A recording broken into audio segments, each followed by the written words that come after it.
গ্রামে ভোগান্তি কমাতে রাজধানীতে লোডশেডিং, সন্ধ্যার পর নিরবিচ্ছিন্ন বিদ্যুৎ সরবরাহ। ইস্টার্ন রিফাইনারি চালু করতে চট্টগ্রামের পথে 1 lakh metric ton crude oil. বারবার কারিকুলাম পরিবর্তনে হোঁচট খাচ্ছে শিক্ষা ব্যবস্থা। দিশেহারা শিক্ষার্থী, অভিভাবক, বিশেষজ্ঞদের দক্ষতা নিয়ে প্রশ্ন। এনসিটিবিকে ট্রানজিট পয়েন্ট আখ্যা। খরচের ভারে চিড়ে চ্যাপ্টা মধ্যবিত্ত, সংকুচিত আয়, লাগামহীন ব্যয়ের প্রভাব কৃষি, শিল্প, সেবা খাতে। মূল্যস্ফীতি ও মজুরি বৈষম্যে খাতা দীর্ঘ হওয়ার শঙ্কা। যুক্তরাষ্ট্রে বাংলাদেশি 2 শিক্ষার্থীকে পরিকল্পিত হত্যা করে লাশ গুমের অভিযোগ। জড়িত সন্দেহে রুমমেট গ্রেফতার। এখনো পাওয়া যায়নি বৃষ্টির মরদেহ। এবং হোয়াইট হাউসের ডিনার পার্টিতে হঠাৎ বিকট শব্দ, 7 থেকে 8 রাউন্ড গুলির আওয়াজ। দ্রুত সরিয়ে নেওয়া হয় ডোনাল্ড ট্রাম্পকে। লকডাউন করে দেওয়া হয় বলরুম, তদন্তে পুলিশ।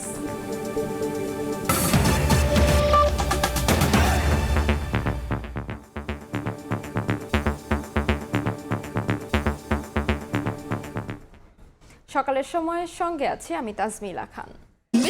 গ্রামে ভোগান্তি কমাতে পরীক্ষামূলকভাবে রাজধানীতে দিনে 1 ঘন্টা লোডশেডিং করতে চায় সরকার।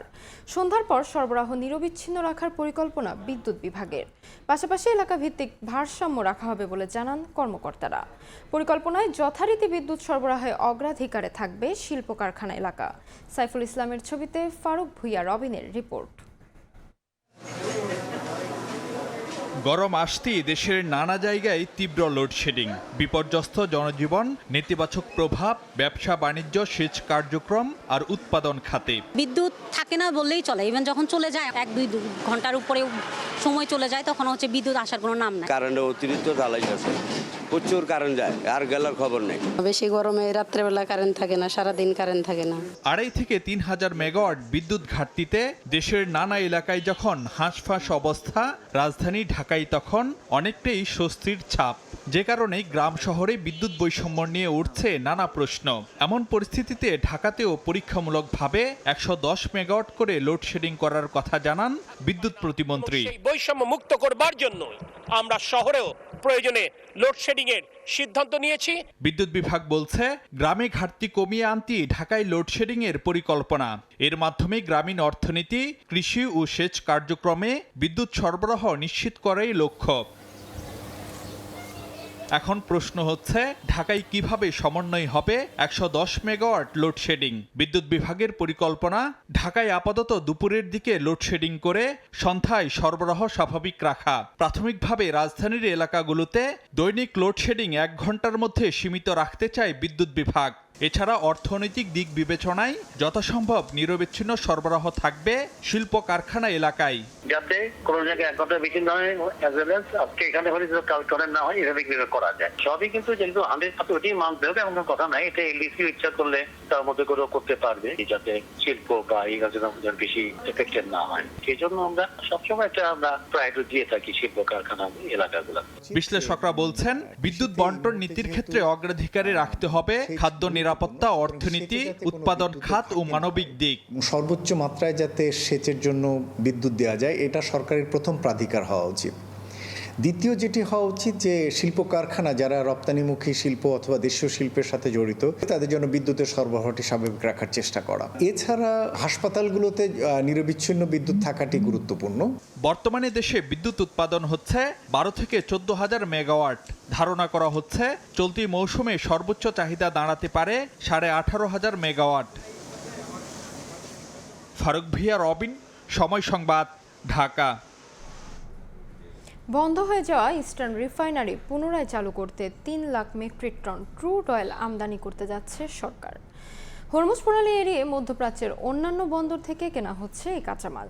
ইতিমধ্যে সৌদি আরবের ইয়ানবু বন্দর থেকে 1 lakh metric ton crude oil নিয়ে বাংলাদেশ শিপিং কর্পোরেশন ভাড়া করা একটি মাদার ট্যাঙ্কার চট্টগ্রামের পথে রয়েছে।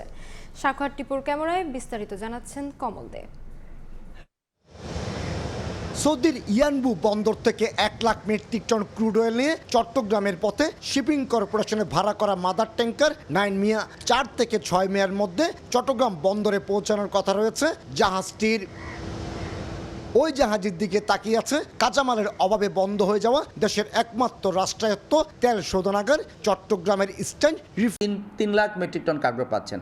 আজ নর্ডিক পোলাসটা আমরা আনতে পারি, তাহলে আমরা এপ্রিল মে মাস মিলে সর্বমোট আমরা 4 লক্ষ মেট্রিক টন কার্গো আনতে পারবো। এই যদি আনা সম্ভব হয় তাহলে আমি বলবো যে আমাদের জ্বালানি যে সমস্যা আপনারা ফিল করছেন তার ব্যাপকাংশে এটা নিরসন হবে বলে আমি মনে করি।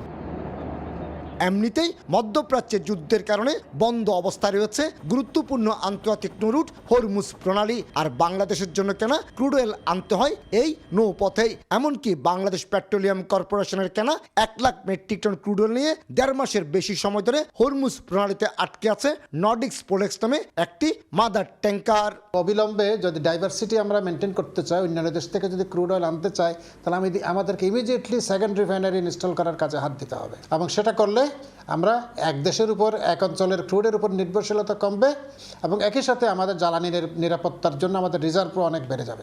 আর তাই জটিলতা এড়াতে বর্তমানে যেসব ক্রুড কেনা হচ্ছে তার সবগুলোই হরমুজ প্রণালী এড়িয়ে লোহিত সাগরের উপকূলবর্তী সৌদির ইয়ানবু এবং আরব আমিরাতের ফুজাইরা বন্দর থেকে লোড করা হবে। মূলত এসব বন্দর থেকে আসা অ্যারাবিয়ান লাইট ক্রুড এবং মারবান ক্রুডেই ইস্টার্ন রিফাইনারিতে পরিশোধন করা হয়। একটা আসবে সৌদি আরবে ইয়ানবু পোর্ট থেকে, যেটা রেড সিতে আছে, আর একটা আসবে ইউএইর ফুজাইরা। দুটাই হচ্ছে আপনার স্টেট অফ হরমুজের বাইরে বা গালফের বাইরে। এই জন্য এই যুদ্ধ যে সমস্যাটা বা স্টেট অফ হরমুজ নিয়ে সমস্যাটা আছে, এটা কোনোভাবে এই দুইটা জাহাজকে স্পর্শ করবে না। 2 লাখ মেট্রিক টন আমরা বাংলাদেশে আনতে সক্ষম হব ইনশাল্লাহ। নতুন কেনা 3 lakh metric ton crude oil পরিশোধনের মাধ্যমে পাওয়া যাবে 48,000 metric tonne diesel, 72,000 metric tonne furnace oil, 48,000 metric tonne petrol, 63,000 metric tonne kerosene এবং 24,000 মেট্রিক টন অকটেন। ক্রুড অয়েলের অভাবে ইস্টার্ন রিফাইনারি উৎপাদন বন্ধ হলো। আপাতত সেই সংকট কাটাতে অকটেন, পেট্রোল, ডিজেল, জেট ফুয়েলের মতো ফিনিশড অয়েল আমদানি বাড়িয়েছে সরকার।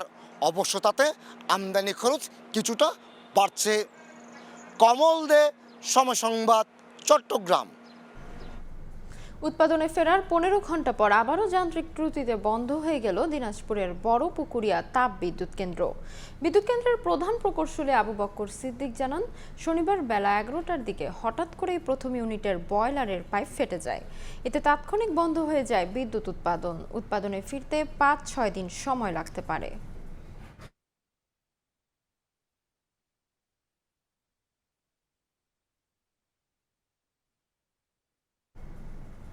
পরিকল্পনাহীন কারিকুলামে বারবার হোঁচট খাচ্ছে দেশের শিক্ষা ব্যবস্থা। গরমিলে দিশেহারা শিক্ষার্থী ও অভিভাবক। নতুন কারিকুলাম বাস্তবায়নে বিশেষজ্ঞ প্যানেল দক্ষতা নিয়ে উঠছে নানা প্রশ্ন। এমনকি খোদ শিক্ষামন্ত্রী বলছেন, এনসিটিবি এখনও যেন কর্মকর্তাদের ট্রানজিট পয়েন্ট। কেউ কাজ বুঝে ওঠার আগেই শুরু হয় বদলির তোড়জোড়। শাহিনুর রহমানের ছবিতে রৌনক নিয়ন্ত্রণ বিশেষ প্রতিবেদনে থাকছে বিস্তারিত। প্রশ্ন করা যাবে না, আমি কিছুই বুঝি নাই, বাট আমি বাচ্চাকে কি বুঝাবো? পড়াইতে প্রবলেম হইতেছে, বুঝতে সমস্যা হইতেছে।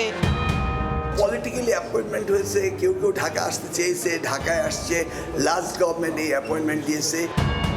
ওনারা কারিকুলাম সম্পর্কে কোনো ধরনের বেসিক নলেজ ওনারা রাখে না। কখনো পরীক্ষা, কখনো গ্রেডিং, আবারও কখনো বা সিলেবাস ছাপিয়ে শিক্ষা কারিকুলামেও আসে নতুনত্ব। আমার বাচ্চা পায়ে 2 বছরে তো পাইলো, পরে যখন পড়ছে তখনও কারিকুলাম চেঞ্জ পাইছে, এখন 5 উঠছে, ওইটা হচ্ছে কারিকুলাম চেঞ্জ। এখন যদি 6-এ চেঞ্জ করে তাহলে 6-এও পাবে। ইতিহাসগত বিষয়টাতে বিভিন্ন মডিফিকেশন হচ্ছে, বছর চেঞ্জ, গভর্নমেন্ট চেঞ্জ হচ্ছে, এটাতে আমাদের জন্য খুব সমস্যা হচ্ছে, বাচ্চাদেরও সমস্যা হচ্ছে। বৈশ্বিক দাবির নামে বারবার পরিবর্তনে গিনিপিগ হচ্ছে দেশের শিক্ষার্থীরা। এ নিয়ে ক্ষোভ আছে অভিভাবক ও শিক্ষকদের। আগে ছিল কাঠামোবদ্ধ, তারপর সৃজনশীল স্টার্ট করলো, মোটামুটি যখন বাচ্চারা অভ্যস্ত হওয়া শুরু করলো তখনই আবার নতুন কারিকুলাম নিয়ে আসলো। অনেক সময় যথেষ্ট ট্রেনিং থাকে না, তারপরে একটা ট্রেনিং দিয়ে যখন একটা কারিকুলাম স্টেবল হলো তখন আবার নতুন একটা চলে আসলো। ফলে দেখা যাচ্ছে যে এটার বাস্তবায়নটা মানে আউটপুটটা ঠিকমতো পাওয়া যায় না। জুলাই অভ্যুত্থানে বদলে যাওয়া বাংলাদেশে নতুন সরকারও আনতে যাচ্ছে কারিকুলামে পরিবর্তন। প্রযুক্তি নির্ভর শিক্ষা, দক্ষতা ভিত্তিক পাঠদান ও হাতে কলমে শেখাকে দেয়া হচ্ছে গুরুত্ব। অন্তর্ভুক্ত হচ্ছে ডিজিটাল কন্টেন্ট, ইন্টারেক্টিভ লার্নিং এবং আধুনিক শিক্ষণ পদ্ধতি। সব মিলিয়ে এনসিটিবি পরিবর্তন আনতে চায় 3 ধাপে। গঠন হতে পারে 200 সদস্যের একটি বিশেষজ্ঞ প্যানেল। কিন্তু বাস্তবতা হলো এনসিটিবি নিজেই এখন ধুঁকছে বিশেষজ্ঞ সংকটে। কাজ চালানো হচ্ছে ডেপুটেশনে বা প্রেষণে আসা শিক্ষকদের দিয়ে, যাদের অনেকেরই শিক্ষাক্রম প্রণয়নে নেই বিশেষায়িত জ্ঞান। যদি তার স্থায়িত্ব এই জায়গাটায় একটু দীর্ঘকালীন না হয়, তাহলে সে কাজটা বুঝতে বুঝতেই যদি আবার অন্য জায়গায় চলে যায়, যেগুলো ধরেন সেকেন্ড ক্লাস বা ওরা প্রমোশন হয়ে ফার্স্ট ক্লাসে যাচ্ছে, কিন্তু থিঙ্কিং প্রসেসের সাথে যারা জড়িত এদের ম্যাক্সিমামই ডেপুটেশনের সাথে আসতে হয়। এনসিটিবিকে উচিত হবে যে আপনার নিজস্ব জনবল তৈরি করা, যারা কারিকুলাম বোঝেন বা যারা বিগত যাদের সুনাম আছে অনেক দিন সময় কারিকুলাম, সেটা সে যদি রিটায়ারমেন্ট হয়ে যায়, সে যদি ভিন্ন মতামূল্যও হয়, তা তো আপনি ওটার দিকে তাকাবেন না। একাডেমিক এই জায়গাগুলোতে আপনি খুব বেশি স্ট্রিক্ট হওয়া যাবে না। একাডেমিক্যালি খুবই ভালো, সে কারিকুলাম বানানোর জন্য খুবই পারফেক্ট, কিন্তু তার একটা মতাদর্শ আছে। আপনি এই মতাদর্শ বিচার করে যদি বলেন যে না ওকে নেওয়া যাবে না, তাহলে আপনি অনেক কিছু আপনি লস করবেন। বিশেষজ্ঞ ঘাটতির কথা স্বীকার করেছেন খোদ শিক্ষামন্ত্রীও, ক্ষোভ ঝাড়লেন এনসিটিবির ওপর। যারা আসছে তাদেরকে ঠিক মতো ওই সাবজেক্টে তারা এক্সপার্টিস কি না সেটা না জেনে এখানে আনা হয়। এটা হয় শুধু ঢাকা শহরে ডাম্পিং করা, but it should be expert people should join here. যারা এই কারিকুলামের এক্সপার্টিস তাদেরকে তো হান্টিং করেনি, বাট আমি চাচ্ছিলাম এদেরকে মডিফাইড করে কোনো রকমভাবে আমি সুন্দরভাবে এটাকে স্টিমুলেট করে তৈরি করতে পারি কিনা। সংশ্লিষ্টরা বলছেন শিক্ষা খাতের এই নৈরাজ্য থামাতে রাজনৈতিক প্রভাব মুক্ত করতে হবে এনসিটিবিকে। বই ছাপানো উৎসব নয়, প্রয়োজন মানসম্মত শিক্ষার। আর সেজন্যই বিশেষজ্ঞরা বলছেন বারবার শিক্ষার্থীদের ওপর পরীক্ষামূলক কারিকুলাম চাপিয়ে দেওয়া বন্ধ করতে এনসিটিবির আমূল পরিবর্তন এবং এই বিষয়ের উপর কারিগরি দক্ষতা সম্পন্ন নেতৃত্বের প্রয়োজন। তা না হলে মেধাবী জাতি গঠনের স্বপ্ন অধরাই থেকে যাবে। রৌনক নিয়ন্তা, সময় সংবাদ, ঢাকা। ইংলিশ মিডিয়ামের সঙ্গে মিল রেখে নতুন কারিকুলাম পরিকল্পনা করা হচ্ছে। 2 থেকে 3 বছরের মধ্যেই তা বাস্তবায়ন হবে বলে জানিয়েছেন প্রাথমিক ও গণশিক্ষা প্রতিমন্ত্রী ববি হাজ্জাজ। শনিবার নরসিংদীর বিভিন্ন বিদ্যালয় পরিদর্শনকালে একথা জানান তিনি। বলেন, সারা দেশের প্রাথমিক বিদ্যালয়গুলোর সমস্যা পর্যবেক্ষণ করা হচ্ছে, সঠিক পাঠদানের পরিবেশ নিশ্চিতের পাশাপাশি শিশুদের মিড ডে মিলের কার্যক্রমেও চলছে নজরদারি। বাংলাদেশে কয়েকটা মাধ্যম একসাথে কাজ করে, বিশেষ করে যেগুলোকে আমরা আরো আধুনিকতর হিসেবে চিন্তা করি, ইংলিশ মিডিয়াম, আইবি, এগুলো। যদি ইংলিশ মিডিয়াম পড়ে আপনি হার্ভার্ড অক্সফোর্ড যেতে পারেন, তাহলে আমার বাংলা মিডিয়াম পড়েও আপনার হার্ভার্ড অক্সফোর্ড ইকুয়ালি যেতে পারার অবস্থানে থাকতে পারতে হবে। আগামী 2-3 বছরের ভেতরে আমরা বড়ভাবে নতুন কারিকুলাম বাস্তবায়ন করতে সক্ষম হবো, সেটা নিয়ে আমরা আশাবাদী, সেগুলো নিয়েও কাজ চলছে। সরকার নির্বাচনী ইশতেহার ও সই হওয়া জুলাই সনদ অক্ষরে অক্ষরে বাস্তবায়ন করতে বদ্ধপরিকর বলে জানিয়েছেন প্রধানমন্ত্রী তারেক রহমান। রাজধানীর বিয়াম ফাউন্ডেশনের একটি ভবনের ভিত্তি স্থাপন করে তিনি আরও জানান, দক্ষ ও জনবান্ধব প্রশাসন গড়তে নিয়োগ পদোন্নতিতে মেধা, সচেতনতা, সৃজনশীলতা ও অভিজ্ঞতাই প্রধান বিবেচ্য হবে। রাজধানীর বিয়াম ফাউন্ডেশনের প্রশিক্ষণ কেন্দ্র কাম অডিটোরিয়াম ভবনের ভিত্তিপ্রস্তর স্থাপন করলেন প্রধানমন্ত্রী তারেক রহমান। ভিত্তিপ্রস্তর স্থাপন উদ্বোধন করে মোনাজাতে অংশ নেন। ভবনের ভিত্তিপ্রস্তর স্থাপন প্রধানমন্ত্রী বলেন, নির্বাচনী ইশতেহার ও জনগণের সামনে স্বাক্ষরিত জুলাই সনদের প্রতিটি দফা অক্ষরে অক্ষরে বাস্তবায়ন করতে বদ্ধপরিকর বর্তমান সরকার। দেশ এবং জনগণের কাছে আমাদের যেই প্রতিশ্রুতি দিয়ে এসেছি আমরা, এসব স্রেফ রাজনৈতিক প্রতিশ্রুতি নয়, বরং জনগণের সঙ্গে করা আমাদের চুক্তি। নির্বাচনী ইশতেহার এবং জনগণের সামনে স্বাক্ষরিত জুলাই সনদের প্রতিটি দফা, প্রতিটি অঙ্গীকার অক্ষরে অক্ষরে বাস্তবায়ন করতে সরকার বদ্ধপরিকর। দীর্ঘ 1.5 দশকের বেশি সময় পর একটি গণতান্ত্রিক সরকার নির্বাচিত করেছেন জনগণ। তাদের কল্যাণ নিশ্চিত করাই প্রশাসনের কর্মকর্তাদের দায়িত্ব বলেও জানান প্রধানমন্ত্রী। দীর্ঘদিন ধরে একটি জবাবদিহিমূলক, ন্যায়ভিত্তিক এবং জনকল্যাণমুখী শাসন ব্যবস্থার প্রত্যাশায় থাকা সাধারণ মানুষের আকাঙ্ক্ষার প্রতিফলন হচ্ছে বর্তমান সরকার। জনপ্রশাসনের কর্মকর্তা হিসাবে রাষ্ট্রের মালিক জনগণের স্বার্থ এবং কল্যাণ নিশ্চিত করা আপনাদের প্রধান দায়িত্ব। সরকার প্রধান জানান, প্রত্যাশিত বাংলাদেশ গড়তে রাষ্ট্রযন্ত্রে নিয়োগ, বদলি ও পদোন্নতির ক্ষেত্রে মেধা, সততা, সৃজনশীলতা, দক্ষতা, অভিজ্ঞতাই প্রধান বিবেচ্য হবে। সব ক্ষেত্রে জবাবদিহি নিশ্চিতে সরকার দৃঢ় প্রতিজ্ঞ। স্বচ্ছতা ও দ্রুততার সাথে শূন্য পদে সরকারি কর্মচারী নিয়োগ, প্রশাসনিক সংস্কার কমিশন গঠন, শক্তিশালী পাবলিক সার্ভিস কমিশন গঠন এবং বেসরকারি সার্ভিস রুল প্রণয়ন সহ সর্বত্র প্রশাসনিক কাঠামোর কার্যকারিতা এবং জবাবদিহিতা নিশ্চিত করতেও সরকার দৃঢ় প্রতিজ্ঞ। পরে ব্যায়াম ল্যাবরেটরি স্কুল পরিদর্শন করেন প্রধানমন্ত্রী। এ সময় শিক্ষার্থীদের সঙ্গে কুশল বিনিময় করেন সরকার প্রধান। মনির হোসেন, সময় সংবাদ, ঢাকা। বিএনপি সরকারের দ্বিতীয় ও চলতি অর্থবছরের 10ম জাতীয় অর্থনৈতিক পরিষদের নির্বাহী কমিটি একনেক বৈঠক বসছে আজ।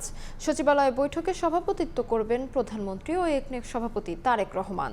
পরিকল্পনা মন্ত্রণালয়ের সূত্রে জানা গেছে, বৈঠকে 17টি প্রকল্প উঠতে যাচ্ছে, যা বাস্তবায়নে ব্যয় ধরা হয়েছে প্রায় 7,000 কোটি টাকা। প্রকল্পগুলোর মধ্যে পরিকল্পনা কমিশনের আর্থসামাজিক অবকাঠামো বিভাগের 4টি, কৃষি, পানি সম্পদ ও পল্লী প্রতিষ্ঠান বিভাগের 2টি এবং ভৌত অবকাঠামো বিভাগের রয়েছে 11টি। এছাড়া একনেকের অবগতির জন্য পরিকল্পনা মন্ত্রীর অনুমোদিত 33টি প্রকল্প উত্থাপন করা হবে। এর আগে গত 6 এপ্রিল বর্তমান সরকারের প্রথম বৈঠকে 483 কোটি 43 লাখ টাকার 5টি প্রকল্প অনুমোদন করে জাতীয় অর্থনৈতিক পরিষদের নির্বাহী কমিটি।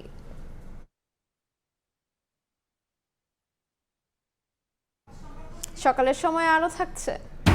হাওড়ে ধান কাটার শ্রমিক সংকট, জ্বালানি সংকট, জলাবদ্ধতা, কাজ করছে না হারভেস্টার মেশিন। লোকসানের শঙ্কায় কৃষক, উঁচু জমিতে চাষের পরামর্শ। অনেকটা চিড়ে চ্যাপ্টা মধ্যবিত্ত। সংকুচিত আয় আর লাগামহীন ব্যয়ের প্রভাব কৃষি থেকে শহরের শিল্প, সেবার, সামাজিক খাতে। বিশ্লেষকরা বলছেন, মজুরি বৈষম্য, বেকারত্ব আর মূল্যস্ফীতি আরও উস্কে দিতে পারে খরচের খাতাকে। তাই সরকারে থাকতে হবে শ্রেণীভিত্তিক সক্ষমতার সঠিক পরিসংখ্যান ও পরিকল্পনা। শেখ সালাউদ্দিনের ক্যামেরায় সেলিয়া সুলতানার রিপোর্ট। ন্যূনতম সেচের অভাব আর কাঠফাটা রোদে পুড়ে যাওয়া সবুজ ভুট্টার ক্ষেতের সাথে পড়েছে কৃষক কালামের ভাগ্য। ডিজেলের দাম বাড়ার সাথে কৃষক আনোয়ারের অসহায়ত্ব যেন আরও তীব্র হয়। ওই যে BMW গাড়ি চালায়, তার যে ইনকাম, আমার তো ইনকাম না। আমি তো ফসল ফলাই, আমার তো টাকা নাই যে আমি ওরকম 2 টন 5 টন কিনে থেরে রেখে দিব। গ্যাসের সমস্যা নিত্য, ফলে ও পথে না হেঁটে মাটির চুলাই ভরসা। তবে দাম দস্তুরের কষাঘাতে সকালে ডিমের দাম বাড়া নিয়ে চিন্তিত ষাটোর্ধ্ব বৃদ্ধা। আগে তো 40 টাকা আলি আনতাম, আজকে বলে 60 টাকা আলি আনছি। বাজার করতে আমাদের একটু কষ্টই হয়ে যায়। মাসে যে বেতনটা পায়, তারপরে দেখা যায় আরো আমাদের 10,000 5,000 মানে দেনা হইতে হয়। এলপিজি আর ভোজ্য তেলের দামে চিড়ে চ্যাপ্টা ভোক্তার সংকুচিত সক্ষমতা। ভোক্তার সক্ষমতা আর দোকানির উচ্চ ব্যয়ের সামঞ্জস্যতা আনতে ধোয়া ওঠা গরম পরোটার আকার ছোট হয়ে আসে চারপাশে। কাঁচা বাজারের মিষ্টি কুমড়োও এখন আর মিষ্টি নয়। দোকানে মাছ থেকে প্রিয় হয়ে উঠেছে মাথা, কাটা আর মাছের অংশ বিশেষ। ওই যে মাথা, পেডি, লেঞ্জা এগুলো আবি যাবি কিনে নিয়ে যায়। যাদের কেনার সামর্থ্য নাই, ওরা কিনে নিয়ে যায়। গ্রামের মধ্যবিত্ত এবং শহরের মধ্যবিত্তের মধ্যে আয় ব্যয়ের পার্থক্য থাকলেও জ্বালানি তেল যেন শহরের লিটন সাহেব এবং গ্রামের কৃষক আনোয়ার সাহেবকে একই সুতোয় বেঁধে ফেলেছে। এর অন্যতম কারণ, কৃষক হয়তো ভাবছেন এই যে ডিজেলের দাম বাড়ানো হলো, তাতে তার উৎপাদন আগের মতো হবে কিনা, অর্থাৎ তিনি সেই খরচ তুলে নিতে পারবেন কিনা। অন্যদিকে লিটন সাহেব হয়তো দাওয়ায় বসে ভাবছেন, পুরো মাস না হোক, অন্তত 15 দিন কি তিনি চলতে পারবেন তার আয় দিয়ে। এমন অবস্থায় মধ্যবিত্তকে নিয়ে আলাদা করেই ভাবতে হবে, কারণ মধ্যবিত্তরাই সবচেয়ে বেশি দেশের আর্থসামাজিক, অর্থনীতি, সমাজ এবং রাজনীতিতে সবচেয়ে বেশি অবদান রাখে। বাড়ানোর বোঝাটা যদি গরিব এবং উচ্চবিত্ত তাদের উপর চাপিয়ে দেন সমানভাবে, তখন আসলে সেটা আরও বৈষম্য সৃষ্টি করে। এ তো গেল খরচের সরাসরি প্রভাব। পরোক্ষ প্রভাবে গৃহকর্ত্রী পপি এখন মাস শেষে ঋণ করতে হয়। শিশুর আবদারে কাটছাট শুরু হয়েছে আগে থেকেই। ফলে গত কয়েক বছর ধরেই মধ্যবিত্তরা বাড়ি পাল্টে, শহর পাল্টে খরচের খাতা সহনীয় করতে চান। পরিবহন খরচ বেড়ে যাওয়ায় বাজারের টুকরিতে তোলা সবজির ওজন থেকে কমেছে জুয়েলের মজুরি। লিটনের কাছে এই বাজারে মানুষের দাম সবচেয়ে কম। 10 টাকা উদে, 20 টাকা উদে। আপনি আমরা গেলাম 965 টাকা, গ্যাস কেন লাগে 2200 টাকা। 1 টাকা কাম করছি, কাটি পড়ুম না, গ্যাস এরম না, বাল বাচ্চা দিয়ে দেখুন। জ্বালানির দাম বৃদ্ধিতে সেবা ও আমদানি পণ্যের দাম আবারও বাড়বে, এমন কড়া নাড়ছে ঘরের দুয়ারে। সেখানে 2024 সালে 1,60,000 মানুষ বেকার হয়েছেন। 2025-এ শিল্প মালিকদের তথ্যে প্রথম 6 মাসে বেকার 21 লাখ মানুষ। যুদ্ধ দীর্ঘায়িত হলে ওখানে কস্ট অফ ওয়েজ যেটা আছে সেটা বেড়ে যাবে, এবং সেটা যদি বেড়ে যায় অনেকেই কিন্তু হচ্ছে আমাদের প্রবাসী ভাই বোনেরা তারা বেকার হবেন, দেশে ফিরবেন, তাহলে বিগত 1 বা 1.5 বছর আগে যে সিচুয়েশনটা ছিল তার চেয়ে ভয়াবহ অবস্থানের দিকে যেতে পারে। সরকারি সংজ্ঞায় খাদ্য ও খাদ্য বহির্ভূত পণ্য বা সেবা ক্রয়ে প্রতি মাসে গড়ে ৩,৮২২ টাকা খরচের সামর্থ্য যদি না থাকে তাদের দারিদ্র্যসীমার নিচে চলে যেতে হবে, যা বর্তমান বাজারে 1 মাসের গ্যাস বা এলপিজির দাম, পানি বা বিদ্যুৎ বিল বা ভোজ্য তেলের যোগফলেরও কম। 2024-25 সালে প্রকাশিত পরিসংখ্যান ব্যুরোর মতে গত কয়েক বছরে মধ্যবিত্তের জীবনযাত্রার আয়ের 42% খরচ হচ্ছে খাদ্য সামগ্রীতে, বাকি 58% দিয়ে মেটাতে হচ্ছে শিক্ষা, পরিবহন, বাড়ি ভাড়া, চিকিৎসা ও পরিষেবা ব্যয়। সংস্থাটির হিসেবে একটি পরিবারের খরচ 25 থেকে 30 হাজার টাকা ধরা হলেও একই সময়ে সার্ভিস রুলস হিসেবে 6 সদস্যের পরিবারের ন্যূনতম খরচে প্রয়োজন অন্তত 59,000 টাকা।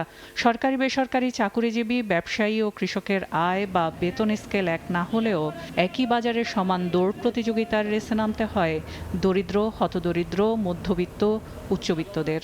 যারা ভালনারেবল পোর বলি আমরা, যারা অলরেডি গরিব, তারা পভার্টি ডিপেন্ডিং হবে। আমরা বলি যে আপনি পভার্টি লাইন থেকে আরও নিচের দিকে সরে যাবেন।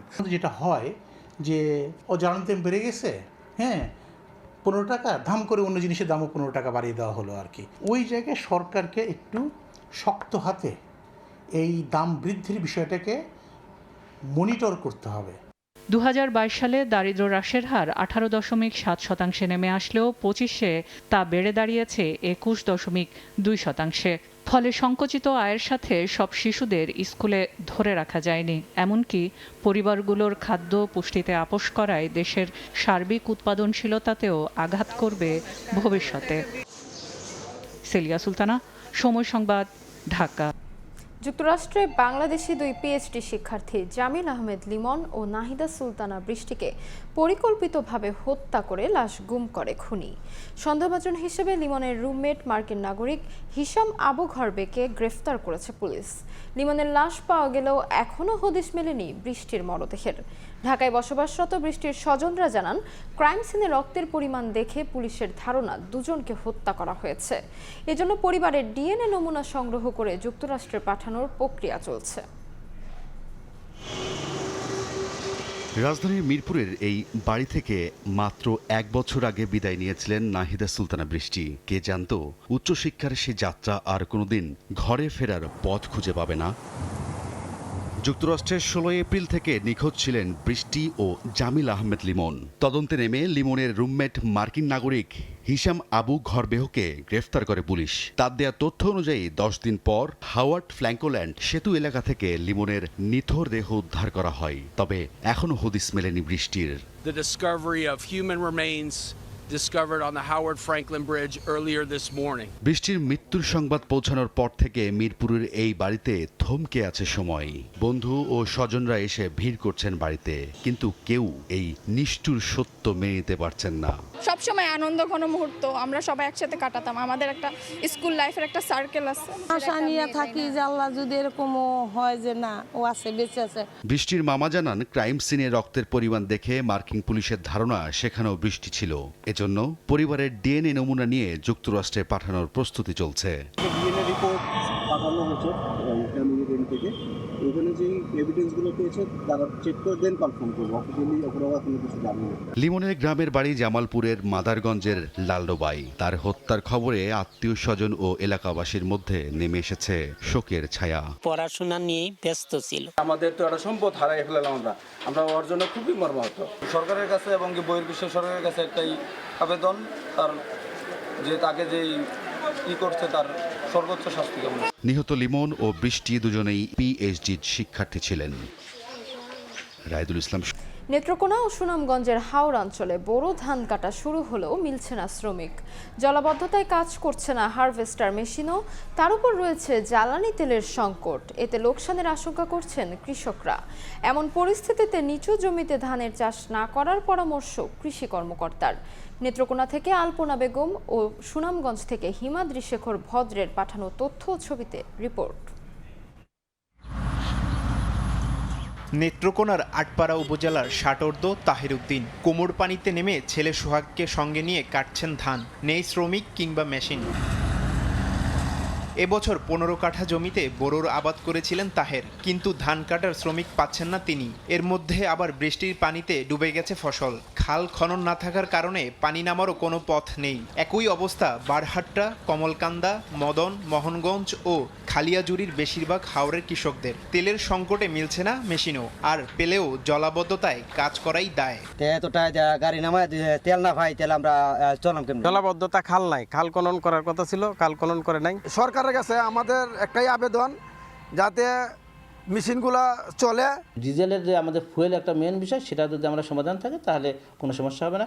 এবং আজকে যে সমন্বয় মিটিং ছিল, সেখানে আমি ডিসি মহোদয়কে আমার পক্ষ থেকে অনুরোধ করছি যাতে আমরা তেলকে যাতে আমরা কোনো বাধাগ্রস্ত না হয়, তেল যাতে আমরা কৃষকেরা পায়। সুনামগঞ্জেও ধান কাটতে বেগ পেতে হচ্ছে কৃষকদের। প্রতিদিন একটি কম্বাইন হারভেস্টার মেশিন টানা ধান কাটতে 200 লিটার ডিজেল লাগে, কিন্তু 100 লিটারের বেশি ডিজেল মেলে না পাম্প থেকে। বাকি ডিজেল খুচরা বাজার থেকে বেশি দামে কিনে মেশিন চালাতে হয়। এতে খরচ বাড়ছে হারভেস্টার মেশিনের। বিঘা প্রতি 1900 টাকা করে ভাড়া গুনতে হচ্ছে কৃষকদের। অন্যদিকে হাতে ধান কাটার শ্রমিকও পাওয়া যাচ্ছে না। 100 লিটার করলে 50 লিটার, উনির তেল লাগে ডেলি 200 লিটার। তেলের কারণে আপনার ধান কাটতে অসুবিধা হয়। আগের যে শ্রমিক ছিল, কৃষক ধান কাটতো, এখন বর্তমানে শ্রমিক নাই। আগে আমরা 1500 টাকায় কেয়ার কাটতাম ক্ষেত, এখন আমরা 2000 টাকা 2200 টাকায় কেয়ার কাটা লাগে। প্রত্যেকটা উপজেলা কৃষি অফিস থেকে জেলা প্রশাসনের কাছে আমরা জ্বালানি তেলের বরাদ্দ চেয়েছি, যাতে কম কৃষকদের জন্য বা ধান কাটার জন্য দেওয়া হয়। কৃষি বিভাগের তথ্যমতে এবার নেত্রকোনায় 1,85,547 হেক্টর এবং সুনামগঞ্জের 53টি হাওরে 2,23,511 হেক্টর জমিতে বোরোর আবাদ করা হয়েছে। তারিফ রহমান, সময় সংবাদ। সুনামগঞ্জে দেশীয় মাছের সরবরাহ কম থাকলেও বেড়েছে মাছের যোগান। বিভিন্ন উপজেলার চাষিরা ট্রাক ও পিকআপে নানা প্রজাতির মাছ নিয়ে আসন ওয়াইজখালী মৎস্য অবতরণ কেন্দ্রে। সেখানে আছেন সহকর্মী হিমাদ্রি শেখর ভদ্র। বিস্তারিত জানতে সরাসরি যাচ্ছি তার কাছে। আমি আছি সুনামগঞ্জের ওয়াইজখালী মৎস্য অবতরণ কেন্দ্রে। এই মৎস্য অবতরণ কেন্দ্রেই সুনামগঞ্জের জেলার যত মাছ আছে সেই মাছগুলো নিয়ে আসেন পাইকার এবং খুচরা ব্যবসায়ীরা এবং মাছ চাষিরা। আমাদের সুনামগঞ্জে যদি বলা যায় যে গত 4 মাস যাবত এখানে দেশীয় মাছের সংকট চলছে। আসলে সুনামগঞ্জে মাছের চাহিদা পূরণ করার জন্য এখন শুধু মাছ চাষের মাছের উপর নির্ভর করতে হয়। এবং আপনারা দেখতে পাচ্ছেন যে এই যে মাছের আড়তে আমরা প্রায় ঘন্টা 2 ঘন্টা যাবত এসেও কোনো দেশীয় মাছের সন্ধান পাইনি। এখনকার তাদের সাথে কথা বলেছিলাম যে মাছের ব্যবসায়ীরা তারা জানিয়েছেন যে আসলে দেশীয় মাছের এমন সংকট আর কখনো হয়নি, কারণ এবছর প্রচুর পরিমাণে দেশীয় মাছের সংকট, অর্থাৎ এই যে সংকট সেটা দীর্ঘ 4 মাস যাবত চলতেছে এবং এখন পর্যন্ত দেশীয় মাছের যে আমদানি সেটা সরবরাহ কোনোটাই স্বাভাবিক হয়নি। এবং অন্যদিকে যদি চাষের মাছের কথা বলি তাহলে চাষের মাছেরও এখানে প্রচুর পরিমাণ দাম এবং যদি শুধুমাত্র পাঙ্গাসের কেজি 180 থেকে 250 টাকা পর্যন্ত বিক্রি হচ্ছে শুধুমাত্র পাঙ্গাস এখানে পাইকারি ধরে।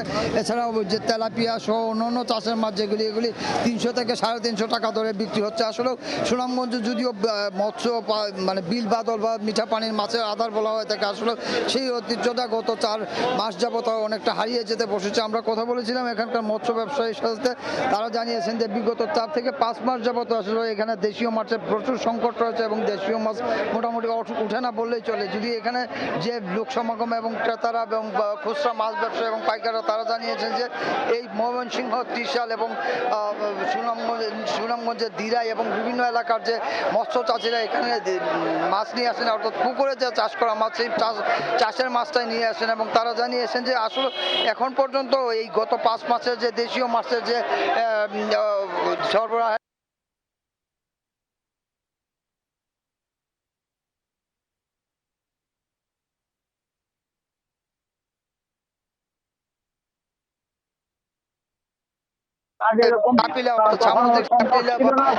প্রকৃতির প্রজাতি এই মাছের সংকট আসলে হুট করে দেখা দিয়েছে সুনামগঞ্জে। এর আগে এরকম কখনো সংকট ছিল না। তো আমরা কথা বলেছিলাম মাছের ব্যবসায়ী এবং পাইকারদের সাথে, তারা জানিয়েছেন যে এই গতবার বৃষ্টিপাত না হওয়ার কারণে এবং এবছরও প্রচুর বৃষ্টিপাত কম হওয়ার কারণে মাছের এই সংকট দেখা দিয়েছে। আসলে আগামী পানি না আসা পর্যন্ত, অর্থাৎ বর্ষার না আসলে মাছের উৎপাদনও বাড়বে না বা দেশীয় মাছের যে সংকট সেটা কাটবে না। আমরা কথা বলেছিলাম এখানকার খুচরা ব্যবসায়ীদের সাথে, তারা জানিয়েছেন যে এই মুহূর্তে তারা যেভাবে চলছেন, অর্থাৎ এই মুহূর্তে চাষের মাছের উপর নির্ভর করে তারা ব্যবসা চালিয়ে যাচ্ছেন এবং তারা বলেছেন যে এই চাষের মাছ ছাড়া আসলে সুনামগঞ্জে এখন পর্যন্ত কোনো কিছু আসেনি এবং হাওর এবং জলাশয়ের মাছ যেটা সেই মাছ অত্যন্ত পরিমাণে নেই বললেই চলে।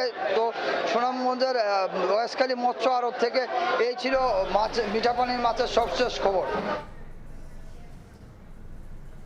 সুনামগঞ্জের মাছের সরবরাহের সর্বশেষ পরিস্থিতি জানতে সরাসরি সংযুক্ত ছিলাম।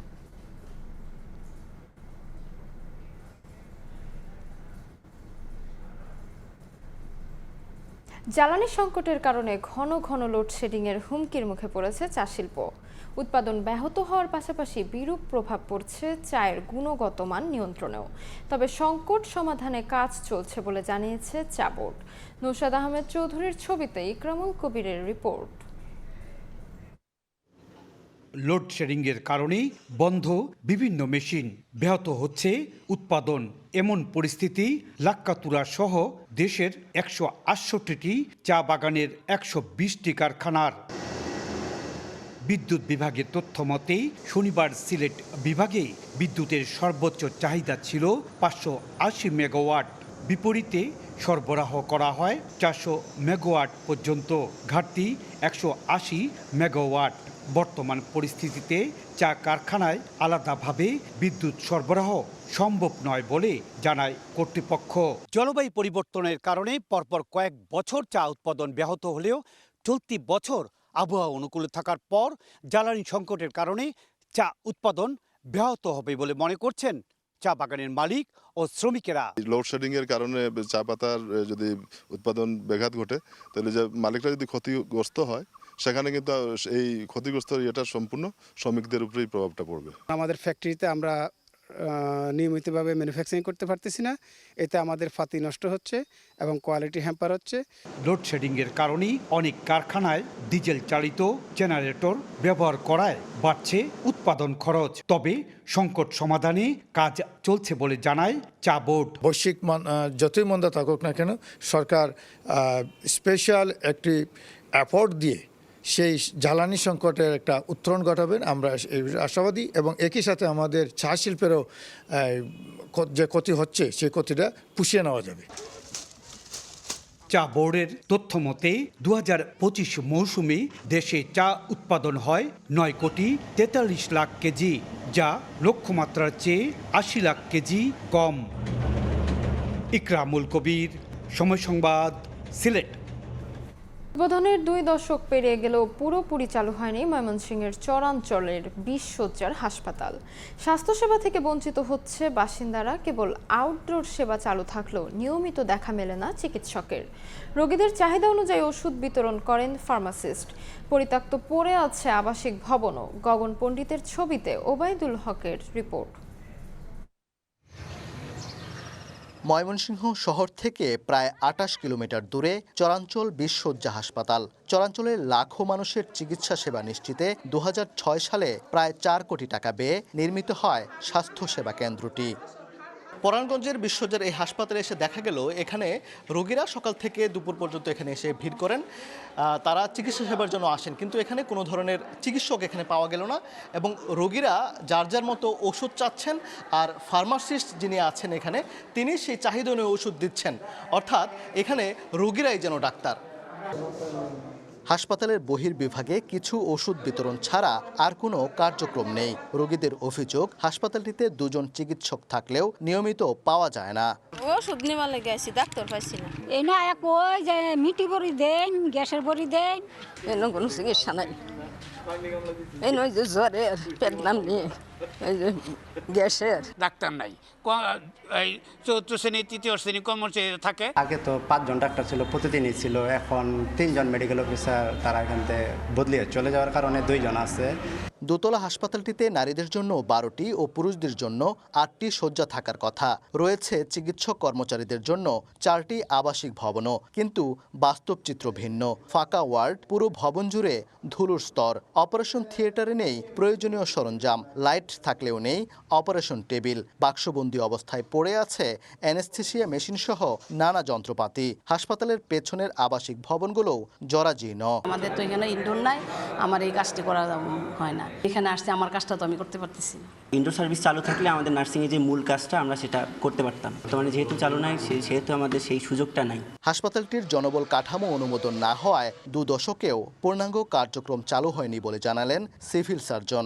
20 শয্যা বিশিষ্ট হাসপাতাল আদালতগুলোর যে স্ট্যান্ডার্ড সেটআপ অনুযায়ী যে জনবল এটা তৈরি করা হয় নাই, এটা মন্ত্রণালয়ে আছে। মন্ত্রণালয় অনুমোদন দিলে কিন্তু অন্তত জনবল টাকাটা তৈরি হবে। জানা গেছে দ্রুত 20 শয্যার হাসপাতালটি পূর্ণাঙ্গভাবে চালুর জন্য সম্প্রতি স্বাস্থ্যমন্ত্রীকে একটি অনুরোধ পত্র দিয়েছেন স্থানীয় সংসদ সদস্য আবু ওহাব আকন্দ। ওবায়দুল হক, সময় সংবাদ, ময়মনসিংহ। দ্রুত গতিতে এগিয়ে চলছে মৌলভীবাজারের কাটাগাং ও দেওয়াছড়া খাল পুনর্খননের কাজ। এর মধ্যে সম্পূর্ণ হয়েছে 70%। পুরোপুরি শেষ হলে প্রায় 1,500 কৃষক বছরে 3টি ফসল চাষাবাদ করতে পারবেন বলে আশা সংশ্লিষ্টদের। পাশাপাশি হাওর এলাকায় স্থায়ীভাবে নিরসন হবে বন্যা ও জলাবদ্ধতা। বিএডিসি বলছে, কৃষিতে উৎপাদন বাড়তেই খাল পুনর্খননের এই উদ্যোগ। শাহ আলিদুর রহমানের পাঠানো তথ্য ও মোহাম্মদ ইয়ারুব আহমেদের ছবিতে রিপোর্ট। কৃষিতে উৎপাদন বাড়াতে দেশের প্রতিটি জনপদে খাল খনন ও পুনর্খনন করছে সরকার। তারই অংশ হিসেবে মৌলভীবাজারের কাটাগাং ও দেওড়াছড়া খাল পুনর্খনন করা হচ্ছে। 80 লাখ টাকা ব্যয়ে 90 দিন মেয়াদের প্রকল্পটি 2টি ঠিকাদারি প্রতিষ্ঠানের মাধ্যমে দ্রুত গতিতে এগিয়ে চলছে। এরই মধ্যে প্রায় 70% কাজ সম্পন্ন হয়েছে। খালটি পুনর্খনন হলে সদর উপজেলার রাধাকান্তপুর, ভুজবল, মার্কুনা, বাইনকা ও নিতেশ্বর সহ অন্তত 8টি গ্রামের জমি বড়সহ 3টি ফসল চাষাবাদের আওতায় আসবে। পাশাপাশি হাওর এলাকায় স্থায়ীভাবে বন্যা ও জলাবদ্ধতা নিরসন হবে। তবে খালের পানি নিয়ন্ত্রণে আনিকেলি বড় গ্রামের একটি অংশে স্লুইস গেট নির্মাণের দাবি স্থানীয় কৃষকদের। বর্তমানে যে খাল কাটা হয়েছে এ খালে আমরা অনেক ফায়দা হইব। কয়েকশো বিঘা জমি কৃষকরা তারা চাইলে 200-300 তারা এই পানি দিয়ে ক্ষেত করতে পারবো। দেওয়ালঘাটের অন্য একটা সুইচ গেট আমরা দিলে বাদে আমরা উপকৃত হইমু। ঠিকাদারি প্রতিষ্ঠানের ম্যানেজার বলছেন, মেয়াদ শেষ হওয়ার আগেই কাজ সম্পন্ন করে হস্তান্তর করা হবে। এলাকাবাসীর সহযোগিতায় আর অল্প কিছুদিনের মধ্যেই আমাদের কাজ শেষ হয়ে যাবে। এ দুটি খাল খননে ব্যাপক জমি চাষের আওতায় নিয়ে আসার পাশাপাশি এলাকাটি বন্যা মুক্ত হবে বলে আশা করা হচ্ছে। বিএডিসি বলছে, কৃষি উৎপাদন বাড়াতেই এই প্রকল্প। এই খাল খনন করার ফলে কৃষকের অনেক উপকার হবে, বিশেষ করে তাদের যে জলাবদ্ধতা নিরসন হবে এবং এই 1 ফসলি জমিগুলা 3 ফসলি জমিতে রূপান্তরিত হবে। বিএডিসির দেয়া তথ্য মতে শহরের কোদালীছড়ার মুখ থেকে উৎপত্তি হয়ে পশ্চিমে বাইনকা ব্রিজ দিয়ে মৌলভীবাজারের হাইল হাওরে পতিত হয়েছে কাটাগাং খাল। আর দেওড়াছড়া খালটি প্রেমনগর চা বাগান থেকে এসে কাটাগাঙে মিশেছে। সময় সংবাদ, মৌলভীবাজার। উন্নয়নের ছোঁয়াও লাগেনি শেরপুরের কামারচরের ইউনিয়নের 3টি গ্রামে। সড়ক ও সেতুর অভাবে ফসলের ন্যায্য মূল্য পাচ্ছেন না কৃষক, শ্রমিক পাচ্ছেন না কাজ। রোগীরাও বঞ্চিত হচ্ছেন উন্নত চিকিৎসা থেকে। এ অবস্থায় শুধু একটি সেতু নির্মাণের আশ্বাস স্থানীয় সরকার প্রকৌশল অধিদপ্তরের। শহীদুল ইসলাম হীরার তথ্য ও বাবু চক্রবর্তীর তোলা ছবিতে রিপোর্ট। গ্রীষ্ম মৌসুমে হাঁটু পানি থাকায় তা মারিয়ে গন্তব্যে যাচ্ছেন শিক্ষার্থীরা। পোশাক ভিজে গেলেও বিকল্প না থাকায় এই ভোগান্তি নিত্যদিনের সঙ্গী।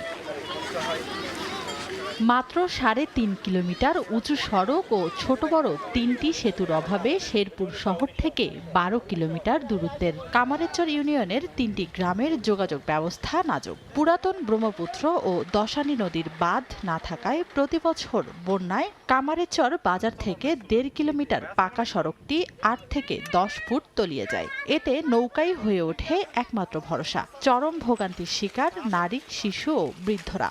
স্কুলে আসার সময় অনেক সময় কাপড় ভিজে যায়, আরেক সেট কাপড় চোপড় নিয়ে আসতে হয় যেন স্কুলটা মিস না হয়। অ্যাম্বুলেন্স নিয়ে আসবো, তাও নিয়ে আসতে পারি না। রাস্তা নিচু থাকার কারণে অনেক ছাত্রছাত্রী স্কুল আসতে পারে না। বন্যা মুক্ত করতে গেলে কামারচর বাজার থেকে 6 নং সর পর্যন্ত আমাদের উঁচু করা দরকার।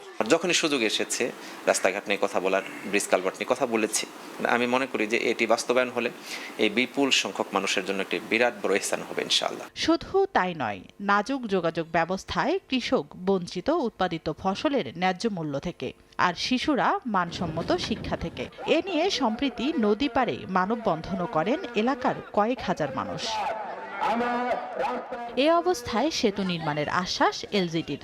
দর্শানী ব্রিজের ডিজাইন ড্রয়িং এগুলি চলতেছে, অল্প দিনের মধ্যে সেটা বাস্তবায়নে যাব আমরা, এবং ব্রিজের সাথে অ্যাপ্রোচ যে রাস্তাটাও অ্যাপ্রোচ রোড হিসেবে উন্নয়ন হবে। পয়স্তির চর, গোয়ালপাড়া ও ৬ নম্বর চর গ্রামে প্রায় ২০,০০০ মানুষের বসবাস। সময় সংবাদ, শেরপুর। জামালপুরের লক্ষ্মীরচর, ভারুয়ামারি, শফিকপুর, নন্দিনা সহ ব্রহ্মপুত্র নদের চরাঞ্চলে জ্বালানি তেলের তীব্র সংকট দেখা দিয়েছে। একই চিত্র জেলার অন্যান্য চরে। এতে চলতি বড় মৌসুম সহ সবজি চাষ নিয়ে দুশ্চিন্তায় পড়েছেন কৃষকরা। জাহাঙ্গীর আলমের তথ্য, আবুল কালাম আজাদের ছবি নিয়ে রিপোর্ট। ব্রহ্মপুত্র চরে যথার্থপুর গ্রামের কৃষক আক্তার আলী ৬ একর জমিতে বড়সহ সবজি চাষ করেছেন। ডিজেলের অভাবে তার ক্ষেতে শুকিয়ে মাটি ফেটে যাচ্ছে। ৩ দিন আগে ৫ লিটার ডিজেল পেলেও তা দিয়ে ক্ষেতের অর্ধেকও পানি দিতে পারেননি। একই অবস্থা অন্য কৃষকদেরও। তারা বলছেন কৃষি বিভাগের দেয়া তেলের কার্ড দিয়েও মিলছে না তেল। এভাবে চলতে থাকলে উৎপাদিত ফসলের বিপর্যয়ের আশঙ্কায় দুশ্চিন্তায় তারা। মুগাই হয়েছে, তেল আনা যায়, তেল পাই না। এখানে আমাদের 3 থেকে 4 দিন পরে পানি দেওয়া লাগে। পানি না দিলে গাছগুলো মারা যায়। আমাদের প্রচুর পরিমাণ ক্ষতি হইতেছে। সেচ দিতে পারতাছি আমরা তেল বেগরে। পাম্পে গেলে এই পাম্পও তেল নাই, ওই পাম্পও যান। পাম্পে গেলে আমাদের সারাদিন ভোগান্তির হয়ে সন্ধ্যার সময় 2 লিটার তেলও দেয় না। কৃষি সম্প্রসারণ অধিদপ্তর বলছে কৃষকদের নিয়মিত পরামর্শ দেয়া সহ অগ্রাধিকার ভিত্তিতে ডিজেল কার্ড দেয়া হয়েছে। যে সমস্ত চাষি বা সবজি চাষি পাচ্ছে না, আমাদের সাথে যোগাযোগ করলে আমরা তাদেরকে প্রয়োজনীয় ব্যবস্থা নিব এবং তেলের ব্যবস্থা করে দিব, যাতে তারা সেচ কার্যক্রম পরিচালনা করতে পারে। কৃষকদের জন্য বরাদ্দকৃত তেল দেয়ায় কোনো অনিয়ম হলে ব্যবস্থা নেওয়ার কথা জানান তেল মনিটরিং কমিটির আহ্বায়ক। কৃষকদের কি পরিমাণ তারা ফুয়েল পাবে, জ্বালানি পাবে, এটা কিন্তু সরকারের একটা নির্দেশনা রয়েছে। কেউ যদি সেই নির্দেশনা ভায়োলেশন করে তাদের এবং আমাদের কাছে অভিযোগ জানায়, আমরা তাদের বিরুদ্ধে ব্যবস্থা নেব এবং তার জ্বালানি আমরা নিশ্চিত করব। জেলায় চলতি মৌসুমে 1,26,385 হেক্টর জমিতে বোরো ধান ও 8,000 হেক্টর জমিতে সবজি চাষ করা হয়েছে। সময় সংবাদ, জামালপুর। দেখছেন সকালের সময়। যুক্তরাষ্ট্রের ওয়াশিংটন ডিসিতে প্রেসিডেন্ট ডোনাল্ড ট্রাম্পের নৈশভোজে গুলির ঘটনা ঘটেছে। হোয়াইট হাউসে কর্মরত সাংবাদিকদের সঙ্গে নৈশভোজের সময় বিকট শব্দ হলে প্রেসিডেন্টের নিরাপত্তায় নিয়োজিত সিক্রেট সার্ভিসের সদস্যরা দ্রুত ট্রাম্পকে সরিয়ে নেন। তাৎক্ষণিক প্রতিক্রিয়ায় হামলাকারীকে আটক করা হয়েছে বলে জানিয়েছেন প্রেসিডেন্ট ট্রাম্প। তবে কেউ হতাহত হয়েছে কিনা জানা যায়নি। যুক্তরাষ্ট্র থেকে হাসানুজ্জামান সাকির রিপোর্টে বিস্তারিত। হোয়াইট হাউসে কর্মরত বিভিন্ন গণমাধ্যমের সংবাদ কর্মীদের সম্মানে নৈশভোজের আয়োজন করেন মার্কিন প্রেসিডেন্ট ডোনাল্ড ট্রাম্প। স্থানীয় সময় শনিবার সন্ধ্যায় অনুষ্ঠান চলাকালে হঠাৎ বিকট শব্দ, 7 থেকে 8 রাউন্ড গুলির মতো বিকট শব্দে কেঁপে ওঠে পুরো বলরুম। ওয়াশিংটন হিলটনের বিশাল হলে উপস্থিত প্রায় 2,500 অতিথি আতঙ্কিত হয়ে পড়েন, আশ্রয় নেন টেবিলের নিচে। চারদিকে চিৎকার, বিভ্রান্তি। কেউ বুঝে ওঠার আগেই অনুষ্ঠান থেমে যায়, নেমে আসে জরুরি পরিস্থিতি। সঙ্গে সঙ্গে নিরাপত্তায় নিয়োজিত সিক্রেট সার্ভিসের সদস্যরা প্রেসিডেন্ট ডোনাল্ড ট্রাম্প ও ফার্স্ট লেডিকে সরিয়ে নেন। সেই সঙ্গে আমন্ত্রিত অতিথিদের সরিয়ে নেওয়া হয় নিরাপদ স্থানে। মার্কিন গণমাধ্যম CNN জানিয়েছে হোয়াইট হাউস সংবাদদাতাদের নৈশভোজে গুলি ছোড়া হয়। শব্দ শোনার পর ট্রাম্প দ্রুত মঞ্চ থেকে নেমে বেরিয়ে যান। সশস্ত্র কাউন্টার অ্যাসল্ট টিম মঞ্চে অবস্থান নিয়ে পরিস্থিতি সামাল দেওয়ার চেষ্টা করেন। একই সঙ্গে FBI প্রধান ক্যাশ পাটেল এবং প্রতিরক্ষা মন্ত্রী পিট হ্যাক্সেট সহ শীর্ষ কর্মকর্তাদেরও দ্রুত সরিয়ে নেওয়া হয়। ঘটনার পর হাজারো মানুষ বলরুমের ভেতরে আটকা পড়েন। এদিকে তাৎক্ষণিক প্রতিক্রিয়ায় প্রেসিডেন্ট ট্রাম্প জানিয়েছেন হামলাকারীকে আটক করা হয়েছে। তবে এ ঘটনায় কেউ হতাহত হয়েছে কিনা কিংবা কী উদ্দেশ্যে গুলির ঘটনা ঘটেছে তা পরিষ্কার নয়। আইন প্রয়োগকারী সংস্থাগুলো দ্রুত ও সাহসিকতার সাথে পদক্ষেপ নেয় তিনি তাদের ভূয়সী প্রশংসা করেন। ট্রাম্প জানান আইন প্রয়োগকারী সংস্থাগুলোর অনুরোধে তিনি হোয়াইট হাউসে ফিরে যাচ্ছেন এবং দ্রুতই একটি সংবাদ সম্মেলন করবেন। CNN জানিয়েছে তাদের সাংবাদিক উলফ ব্লিটজার যখন অনুষ্ঠানের মূল বলরুমের বাইরে অবস্থান করছিলেন ঠিক তখনই মাত্র কয়েক ফুট দূর থেকে গোলাগুলির শব্দ শুনতে পান তিনি। পুলিশ কর্মকর্তারা তাকে নিরাপদে সরিয়ে নিয়ে যান। হোয়াইট হাউসের আয়োজনে নৈশভোজে গুলির ঘটনায় কেউ হতাহত হয়েছে কিনা কিংবা কি উদ্দেশ্যে গুলির ঘটনা ঘটেছে তা এখনও জানা যায়নি। মার্কিন প্রেসিডেন্ট ডোনাল্ড ট্রাম্প জানিয়েছেন হোয়াইট হাউসের সংবাদদাতাদের নিয়ে 30 দিনের মধ্যে এই নৈশভোজের আয়োজন তিনি আবারও করবেন। হাসানুজ্জামান সাকি, সময় সংবাদ, যুক্তরাষ্ট্র। আলোচনার মাধ্যমে চলমান সংঘাত নিরসনে আগ্রহী ইরান। 3 দেশীয় কূটনৈতিক সফরের দ্বিতীয় পর্যায়ে ওমানে পৌঁছে কথা জানান দেশটির পররাষ্ট্রমন্ত্রী আব্বাস আরাকচি। পাকিস্তান সফর ইতিবাচক হয়েছে উল্লেখ করে শান্তি স্থাপনে যুক্তরাষ্ট্রের আন্তরিকতা নিয়ে সন্দেহ প্রকাশ করেন তিনি। এদিকে ইরানের যুদ্ধবিরতি শেষ করার কথা এখনও ভাবেননি বলে জানিয়েছেন মার্কিন প্রেসিডেন্ট ডোনাল্ড ট্রাম্প। আর ফের হামলা হলে কড়া জবাবের হুঁশিয়ারি দিয়েছে IRGC। পাকিস্তানি দ্বিতীয় দফার শান্তি আলোচনায় নিজেদের প্রতিনিধি পাঠানোর কথা জানালেও শেষ মুহূর্তে সেই সিদ্ধান্ত থেকে সরে দাঁড়িয়েছেন মার্কিন প্রেসিডেন্ট ডোনাল্ড ট্রাম্প। জানান, অর্থহীন আলোচনা করতে ইসলামাবাদ যাবেন না তার প্রতিনিধিরা, তবে তেহরান চাইলে যে কোনো সময় সমঝোতার জন্য ওয়াশিংটনের সঙ্গে যোগাযোগ করতে পারে বলেও মন্তব্য করেন ট্রাম্প। আমরা অর্থহীন আলোচনার জন্য 15 ঘন্টা বিমানে কাটাতে চাই না, তাই আমরা টেলিফোনে আলোচনা করব। তারা যে কোনো সময় আমাদের কল করতে পারে। সব কার্ড এখন আমাদের হাতে। কার্যত তাদের কোনো সামরিক শক্তি বাকি নেই, তাদের কোনো নেতাও নেই।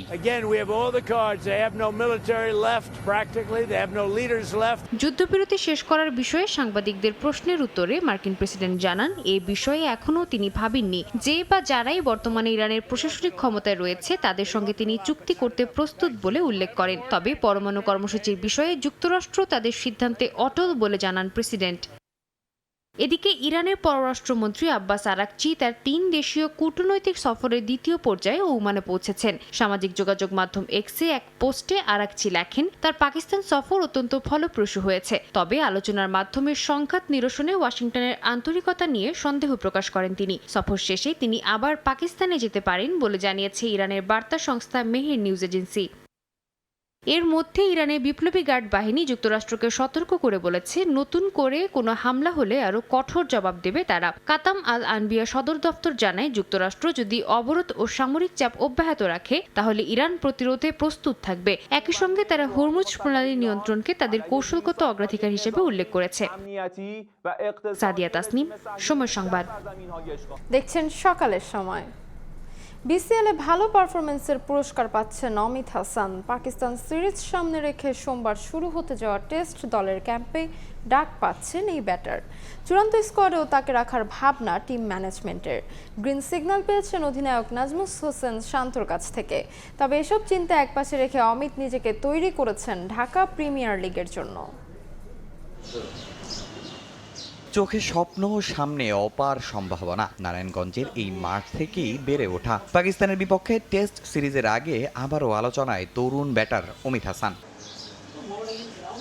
গেল কয়েক বছর ধরে লাল বলের নিয়মিত পারফর্মার। ৮০ করেও জাতীয় দলে সুযোগটা ঠিক ধরা দিচ্ছিল না। তবে পাকিস্তান সিরিজের আগে বেশ জোরে সোরেই শোনা যাচ্ছে এই ব্যাটারের নাম। সোমবার থেকে শুরু লাল বলের অনুশীলন ক্যাম্প। প্রস্তুত অমিত, ফোনে টেস্ট অধিনায়ক নাজমুল হোসেন শান্তর কাছ থেকেও মিলেছে অনুপ্রেরণা। সবসময় আমি ওইটার জন্য প্রিপেয়ার থাকি, কারণ এই ভাই বলছে যে কখনো মন খারাপ করিস না, ইনশাল্লাহ যখন সুযোগ আসবে ভালো খেলার চেষ্টা করবি। আমার কাজ হলো পারফরমেন্স করা, তো আমি চেষ্টা করি সেটা কিভাবে ধারাবাহিক করা যায়। বিসিএল এর প্রথম রাউন্ডে অমিতের পারফরমেন্স নির্বাচকদের বাধ্য করেছে তাকে নিয়ে নতুন করে ভাবতে। ইস্ট জোনের হয়ে 402 মিনিট ব্যাটিং করে 162 রান। মুশফিকের সঙ্গে গড়েছেন 161 রানের জুটি। নিজের আইডলের সঙ্গে প্রথম ব্যাটিং অমিতের কাছে সেঞ্চুরির চেয়েও বড় অর্জন। আমি ফার্স্ট অফ অল টিমে ছিলাম না, আনফর্চুনেটলি জাকিরের অনেক ভাই কনকাশনে ছিল, তো তার পরিবর্তে আমাকে নামানো হয়েছে। তো আমি প্রিপেয়ার ছিলাম যদি সুযোগ আসে সেখানে ভালো খেলা। ছোটোবেলা থেকে ওনাকে ফলো করি, সব জায়গায় আমি বলে আসছি উনি আমার আইডল। তো ফর দ্য ফার্স্ট টাইম আমি ওনার সাথে ব্যাটিং করতে পারছি, সেই জায়গায় অনেক খুব ভালো লাগছে। আর যেটা বললেন যে সেঞ্চুরির বিষয়টা, ওনার সাথে ব্যাটিং করতে পারছি, উনি পুরা যতক্ষণ ওনার সাথে ব্যাটিং করছি উনি পুরাটা সময় আমাকে মানে খুব সাপোর্ট দিয়েছে, বুঝায় খেলাইছে। প্রথম শ্রেণীর ক্রিকেটে এখন পর্যন্ত ৪৯ ম্যাচ খেলেছেন অমিত। ৮২ ইনিংসে ১১ সেঞ্চুরি ও ১৭ ফিফটি, সর্বোচ্চ ২১৩। নামের পাশে রান ৩৬৫০। পাকিস্তান সিরিজে অমিতের জাতীয় দলের জার্সি গায়ে জড়ানোর সম্ভাবনা অনেকটাই বেশি, তবে এখনই এসব নিয়ে ভাবছেন না তিনি। পরিকল্পনা সাজাচ্ছেন ডিপিএল নিয়ে। বিসিএল ফার্স্ট রাউন্ড শেষ হলো, তো সামনে যতটুকু শিডিউল অনুযায়ী জানি ঢাকা প্রিমিয়ার লিগ আছে, তো সেটা নিয়ে এখন চিন্তা করতেছি। স্বপ্নের জাতীয় দলে জায়গা পেতে দরজায় করা নাড়ছেন অমিত। তবে শুধু লাল বলের ক্রিকেটার তকমা নয়, রাঙাতে চান রঙিন পোশাকেও। তামিম হোসেন, সময় সংবাদ, ঢাকা। এ পর্যায়ে শীর্ষ সংবাদগুলো জানিয়ে দিচ্ছি আরেকবার। গ্রামে ভোগান্তি কমাতে রাজধানীতে লোডশেডিং, সন্ধ্যার পর নিরবিচ্ছিন্ন বিদ্যুৎ সরবরাহ। ইস্টার্ন রিফাইনারি চালু করতে চট্টগ্রামের পথে ১ lakh metric ton crude oil. বারবার কারিকুলাম পরিবর্তনে হোঁচট খাচ্ছে শিক্ষা ব্যবস্থা, দিশেহারা শিক্ষার্থী অভিভাবক, বিশেষজ্ঞদের দক্ষতা নিয়ে প্রশ্ন। এনসিটিবিকে ট্রানজিট পয়েন্ট আখ্যা। এবং হোয়াইট হাউসের নৈশভোজে হঠাৎ গুলির আওয়াজ, দ্রুত সরিয়ে নেওয়া হয় ডোনাল্ড ট্রাম্পকে। শুটার গ্রেফতার, কারণ অনুসন্ধানে চলছে তদন্ত।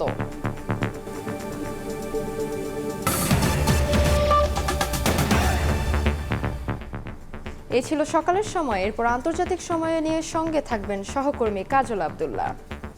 ধন্যবাদ তাজমিলা। আন্তর্জাতিক সময় নিয়ে আসছি কিছুক্ষণ পরে, সঙ্গে থাকুন সময়ের।